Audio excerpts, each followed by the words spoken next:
morning all of you. Hello friends, how are you? I hope you will be well and fit.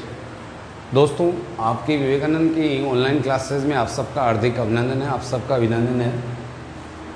दोस्तों की translation के अंतर्गत अपन ने पिछली विगत क्लासों में देखा कि कैसे बिना टेंस होके भी बहुत सारे शब्द है जो आपके बहुत सारी इंग्लिश बना देते हैं।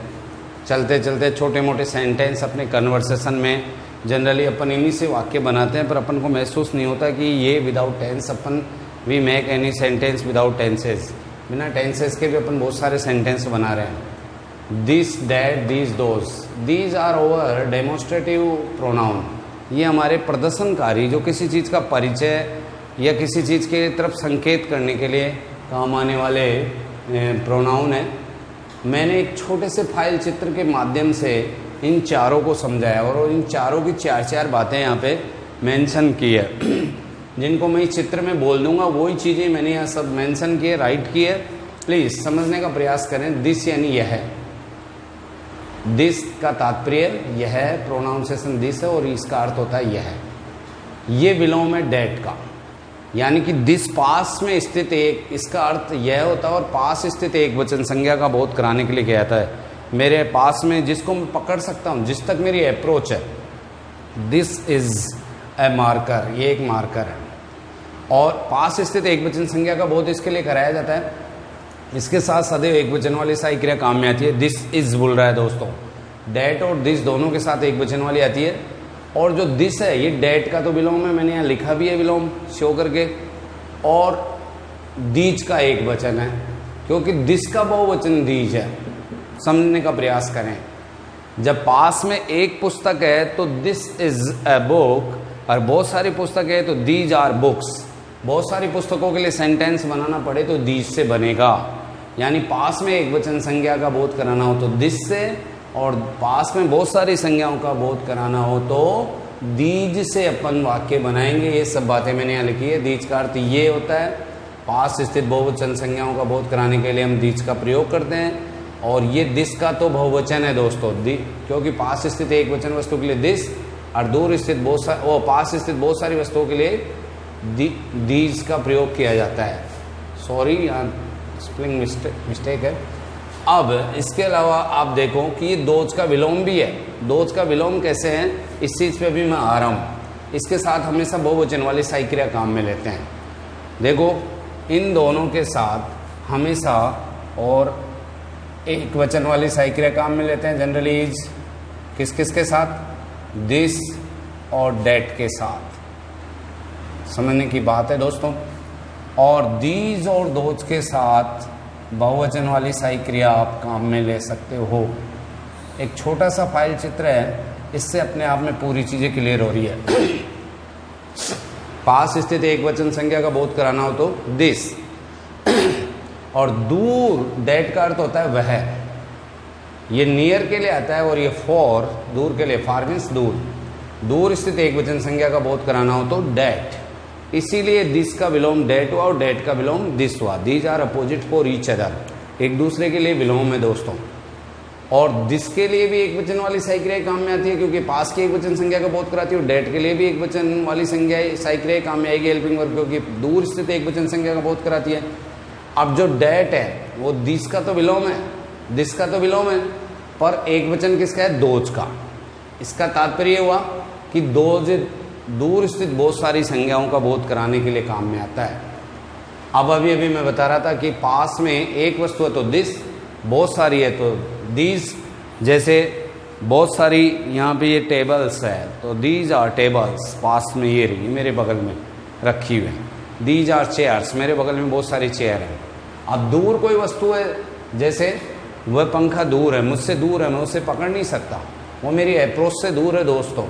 तो that is fan, that is watch, that is clock, that is picture, तो डैट इज़ ट्री। सामने मुझे पेड़ नज़र आ रहा है तो मैं उसके लिए कह सकता हूँ that is tree. That is cow, तो इस डेट के लिए तो दूर स्थित एक वचन संज्ञा के लिए डेट का प्रयोग किया जाता है। पास में अगर बहुत सारी वस्तुएं हैं और उनका बोध हमें कराना है तो दीज से लेंगे।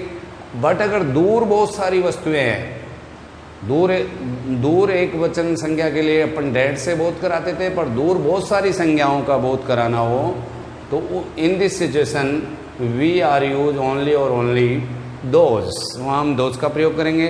फॉर एग्जाम्पल के लिए जैसे मैं कहूँ कि वो पहाड़ है तो दोज आर माउंटेन्स, वो बादल है those are clouds, those are stars, बहुत सारे तारे हैं, मेरी अप्रोच से दूर हैं, मैं पकड़ नहीं सकता, मैं छू नहीं सकता उनको। दोज आर एनिमल्स, दूर मुझे बहुत सारे जानवर दिख रहे हैं तो उनके लिए कहूँगा दोज आर वाइल्ड एनिमल्स, वहाँ बहुत सारे जंगली जानवर हैं। तो पास में एक वचन संज्ञा है तो दिस, पास में बहुत सारी संज्ञाओं का बोध कराना हो तो दिस, दूर अगर एक संज्ञा है तो डैट, और दूर बहुत सारी संज्ञाएं हैं तो दोज। अब इस आप मैप को समझोगे तो समझ में आ जाएगा। पास की एक वचन वस्तु के लिए दिस तो दूर की एक वचन वस्तु के लिए डैट, दोनों एक दूसरे का विलोम है। पास की एक वचन संज्ञा के लिए दिस तो पास में बहुत सारी संज्ञाएं तो दीज, तो दिस का ऑटोमेटिक ये बहुवचन हो गया दोस्तों, प्लूरल है इसका। तो ये दिस का बहुवचन है तो दीज का अगर आपको कोई एक वचन पूछे तो वो दिस होगा। Is that clear?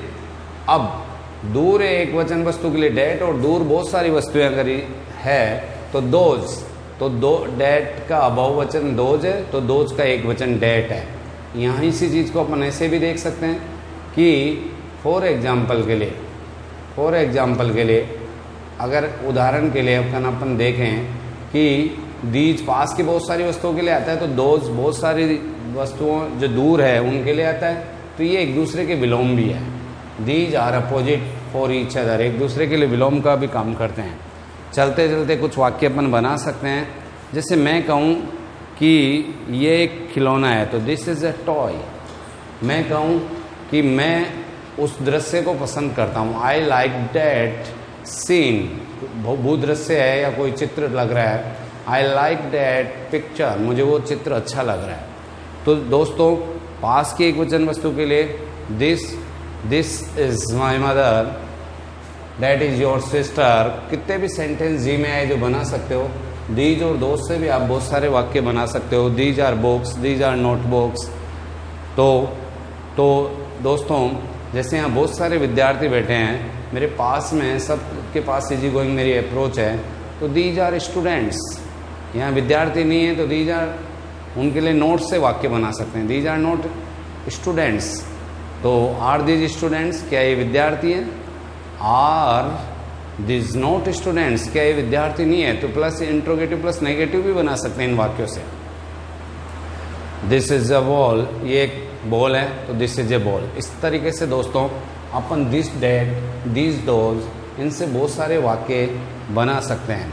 इनका फॉर्मूला इजी है कि दिस डैट में से एक पास है तो दिस, दूर है तो डैट, और इनके साथ हेल्पिंग वर्ब हमेशा सिंगुलर हेल्पिंग वर्ब आती है, singular helping verb plus object जिसकी आप वाक्य में बात कर रहे हो, ये फॉर्मूला। और दीज दोज का सेम मेथड है, दीज और दोज में से एक पास है, पास में बहुत सारी वस्तुएं तो दीज, दूर बहुत सारी वस्तुएं तो ये दोज, प्लूरल हेल्पिंग वर्ब आ जाएगी और ऑब्जेक्ट आ जाएगा जिसका आप जिक्र कर रहे हो। जैसे वो पेड़ है, वो दूर है तो दोज आर ट्रीज, आपका कर्म ही हो गया ऑब्जेक्ट। तो इस तरीके से दोस्तों आप जितने चाहे जी में आए जितने सेंटेंस बनाओ। Okay, best of luck.